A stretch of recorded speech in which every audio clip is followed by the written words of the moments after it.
കട്ടപ്പന കാഞ്ചിയാറിലെ ഇരട്ട കൊലപാതകത്തിൽ പ്രതികളുമായി വീണ്ടും തെളിവെടുപ്പ്.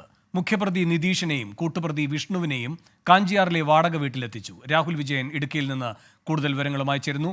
രാഹുൽ, ഇരു പ്രതികളെയും ഒരുമിച്ച് കൊണ്ടുവന്ന് ഏത് രൂപത്തിലുള്ള തെളിവെടുപ്പും അന്വേഷണവുമാണ് മുന്നോട്ട് പോകുന്നത്? വേണു, ഈ മുഖ്യപ്രതി നിതീഷിനെ മാത്രമാണ് ഇപ്പോൾ ഈ സംഭവ സ്ഥലത്തെത്തിച്ച് തെളിവെടുപ്പ് നടത്തിയിരുന്നത്. നിതീഷിന്റെ കൂട്ടാളി വിഷ്ണുവിനെ കഴിഞ്ഞ ദിവസം കസ്റ്റഡിയിൽ കിട്ടിയിരുന്നു. നിതീഷിന്റെ പല മൊഴികളും വൈരുദ്ധ്യമുണ്ടായിരുന്നു. അത് ഒന്നുകൂടി പല കാര്യങ്ങളിലും ഒരു വ്യക്തത വരുന്നതിന് വേണ്ടിയാണ് ഇരുവരെയും ഒരുമിച്ച് കൊണ്ടുവന്നുള്ള ഒരു തെളിവെടുപ്പും ഒരുമിച്ചിരുത്തിയുള്ള ഒരു ചോദ്യം ചെയ്യലിലേക്കും പോലീസ് കടന്നിരിക്കുന്നത്.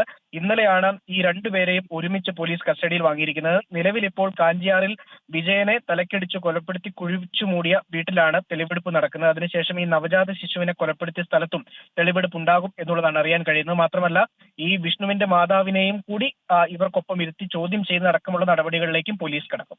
രാഹുൽ വിജയനാണ് ഇടുക്കിയിൽ നിന്നും വിവരങ്ങളുമായി ചേർന്നത്.